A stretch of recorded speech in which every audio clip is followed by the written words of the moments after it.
Have you ever jeopardized your well-being over anything?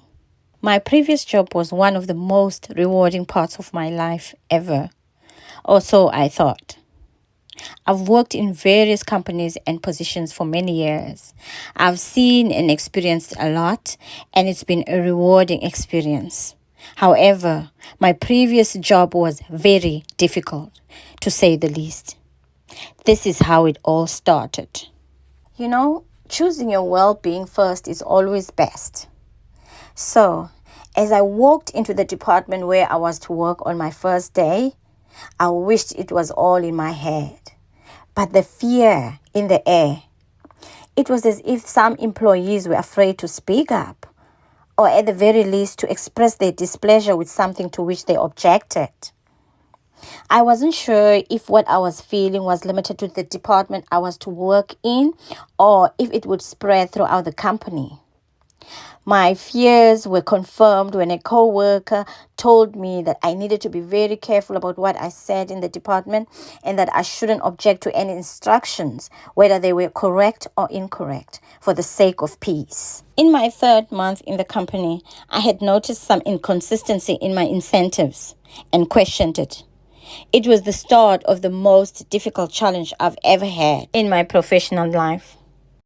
I enjoyed being in the company for a variety of reasons, including seeing ideas coming to fruition. Not only that, but I enjoyed seeing people grow and learn, and I enjoyed assisting others whenever I could and with whatever I had. However, staying in an organization because you enjoy doing what you love while being crucified for taking a stand for what you believe is right is bound to be harmful to your health. So regardless of how much I enjoyed doing the things I loved within the company, such as training others through the company's corporate social investment on some weekends, voluntarily, things were no longer enjoyable for me.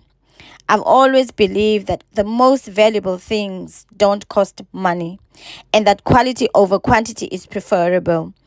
On the other hand, I needed more money because the cost of living rises every year. And despite having been with the same company for nearly a decade, I was not growing financially nor professionally for obvious reasons. And I had never felt more offended before this time. The one day I would receive compliments for how well and productive my voluntary corporate social investment project was doing and how it was the largest CSI activity in the region, benefiting the region positively. The next day I would receive criticism from my departmental line manager for lack of productivity and be rated low due to not technically meeting my target, especially on days when I objected to do something unacceptable.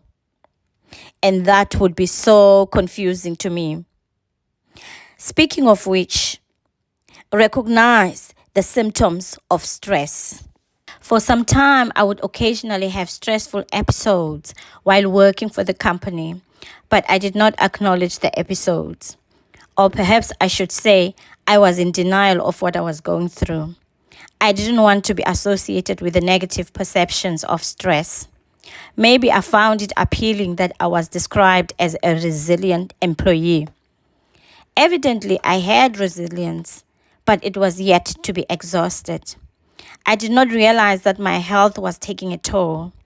I was too overwhelmed, stressed, and busy fighting a losing battle, pouring myself out and working hard. However, I was not being recognized. Furthermore, I was too busy trying to help others and neglected my own health. I must say that I also had family issues, grieved the loss of a family member and so forth, but they were all short-lived and I was able to move on from them. However, the level of stress that I was enduring within this company was subtly overwhelming. I started to gradually experience difficulties sleeping, difficulty getting up in the mornings, constant fatigue, etc., which brought me to hitting rock bottom. I never really just break down and cry. But one morning, while at work, I was hit again with one of those productivity reports that show that I had technically fallen short of my monthly target. As I was listening in the disciplinary meeting that I had with my line manager concerning the matter, My mind wandered to some of my excellent work that I had done within the company, such as my work in the CSI department, which I was so often applauded for, amongst other things. And I just broke down and sobbed uncontrollably. To think that people would overlook such work. I cried even though I didn't have a shoulder to cry on, but God's. Because I never just cry, it occurred to me right then and there that I might be depressed, especially given my job situation, the symptoms, and everything else that I was experiencing within the company. I then quickly took my purse and left the building to go and seek for assistance. Upon speaking with the therapist, she immediately recommended counseling sessions. This is why I always say that it is very important to never neglect meeting or seeking advice from other people. Therapy and encouragement from family and friends were all good, and everything turned out to be a blessing in the end. You know, God causes everything to work together for the good of those who love Him, according to Romans chapter 8, verse 28. So, as soon as I began recovering, I realized how I had jeopardized my well-being for the things I loved doing. I was putting my health at risk for things that were not worth the cost of my health. I was reminded of how I poured myself out within the company and worked, sometimes after hours. Then I thought of the compliments I received and the criticism, etc.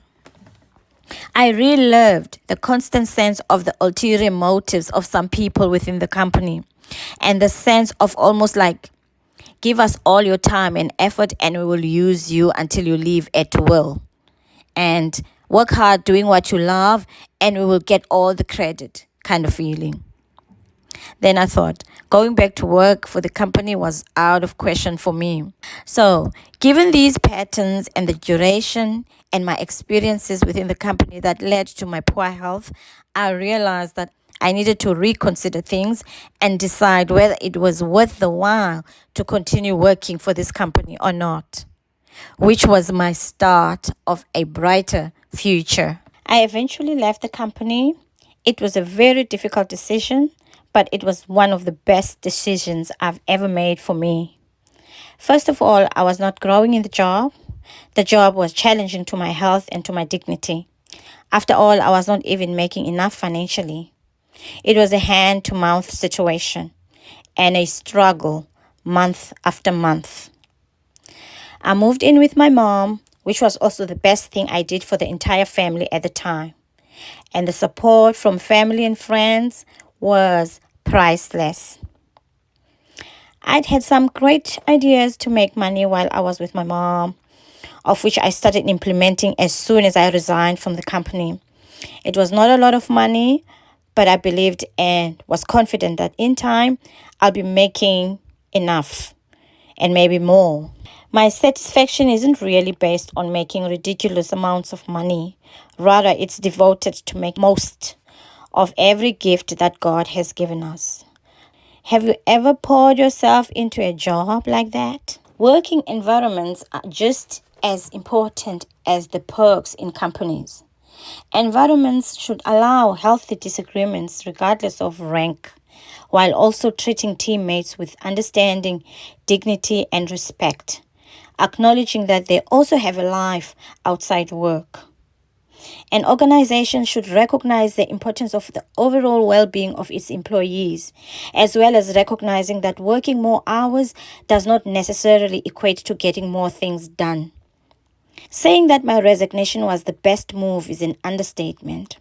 I can confidently say that I did not only focus on my well-being while being self-employed and working from home, but I was also able to devote more time to my family, particularly my mom, as well as to my spiritual life. It felt like God was starting the process of restoring and recovering, not just a portion, but in full, what the locust, the caterpillar, and the cankerworm had eaten in my life.